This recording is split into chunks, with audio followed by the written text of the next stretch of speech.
The world had turned to water. For 17 straight days, the rain had fallen in relentless sheets, turning the fertile Iowa farmland into a drowned wasteland.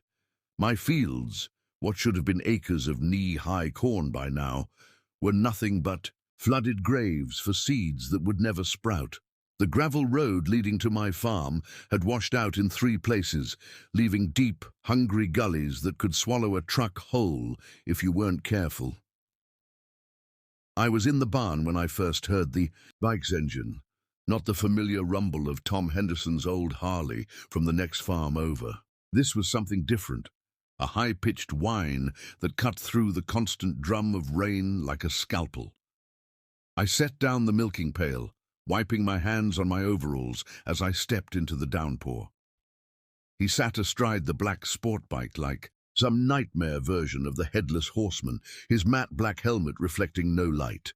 The bike itself looked wrong for these parts, all sleek angles and exposed machinery, the kind of thing you'd see weaving through city traffic, not puttering down a flooded rural route. "Help you with something?" I called out, voice barely carrying over the rain. The rider didn't respond, didn't even turn his head, just sat there, engine idling, rainwater streaming off his black leather jacket in tiny rivers. I took a step closer, mud sucking at my boots. That's when I noticed the hammer, not a tool, a weapon. The sledge hung from his belt like some grotesque ornament, its steel head blackened with what might have been old paint, or something else. My throat went dry.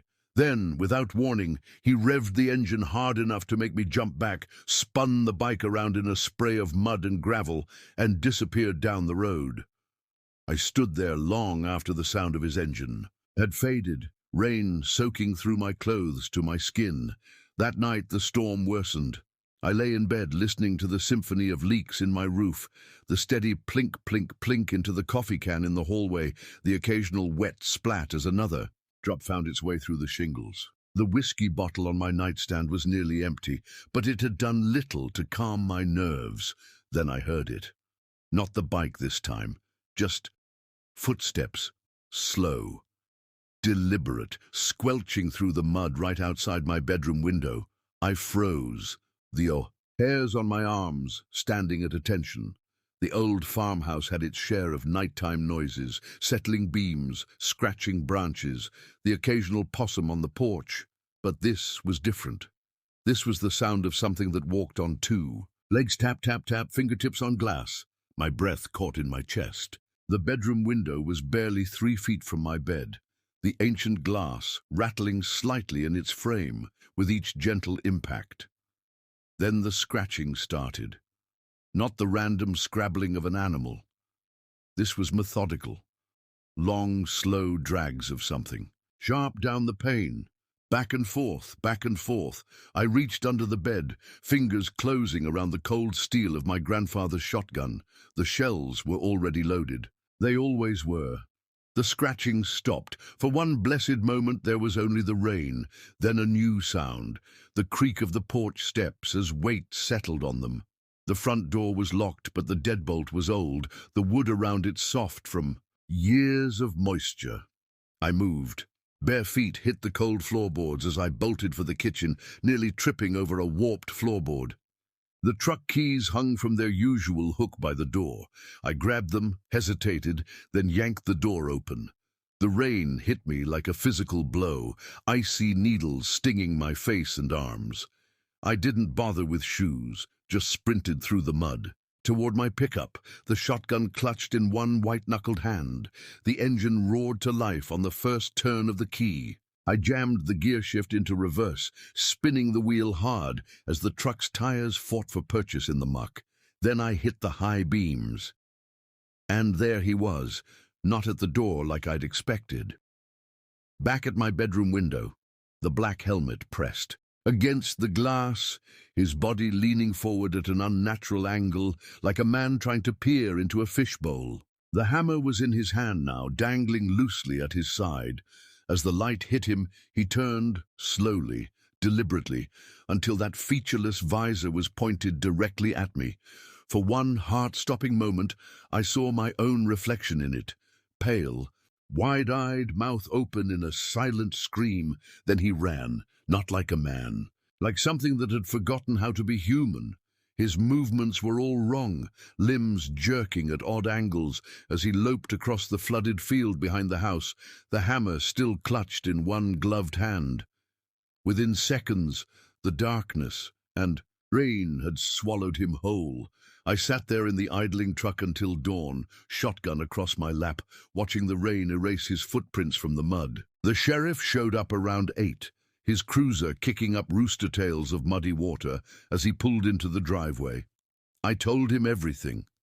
He listened with the patient expression of a man who'd heard too many drunk farmers' tales, nodding occasionally. As he scribbled in his little notebook, when I got to the part about the hammer, his pen paused. "Black sledgehammer, you say?"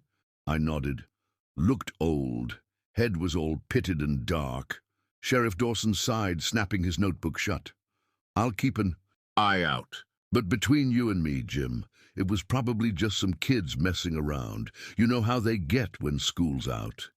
He left without even looking at the footprints. That afternoon, I drove into town for supplies.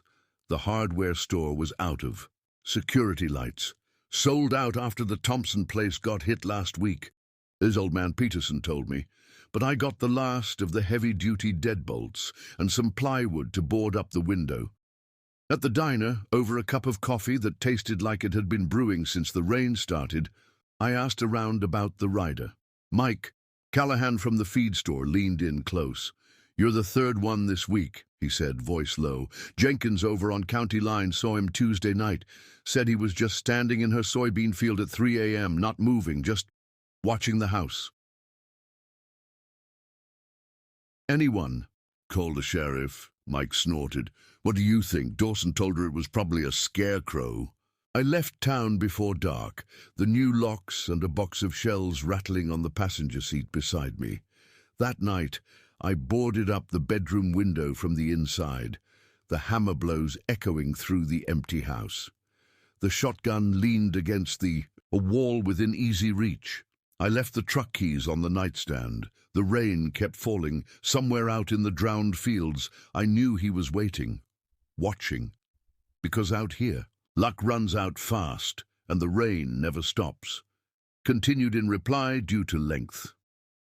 Due to technical issues, the search service is temporarily unavailable. The Rider in the Rain continued. 3 nights passed without incident.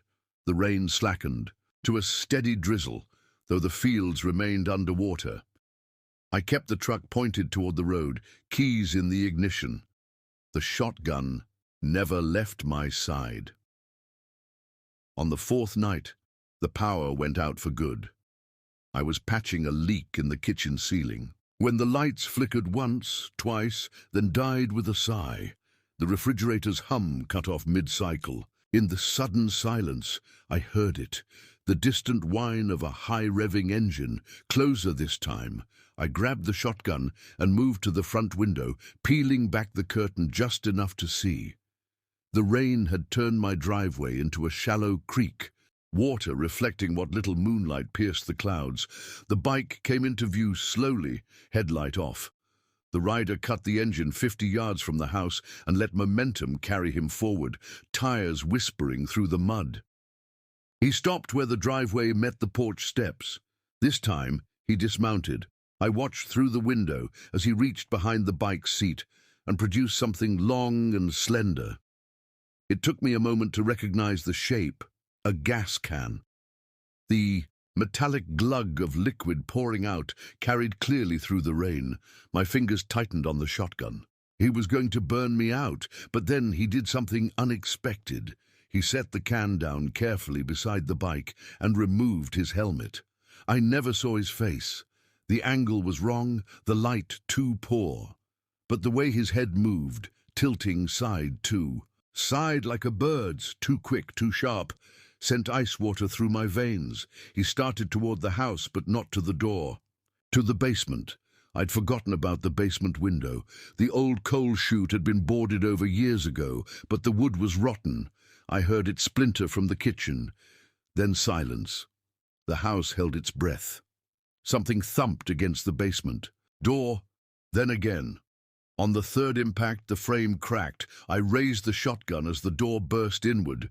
There in the doorway, backlit by the dim glow from the basement, stood the rider. Rainwater dripped from his jacket, pooling around boots that weren't quite the right shape.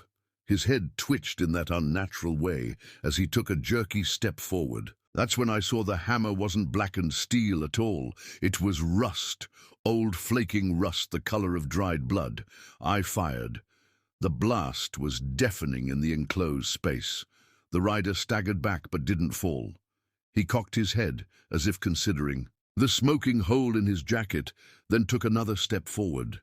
I worked the pump action and fired again and again. Each shot drove him back a step, but he kept coming.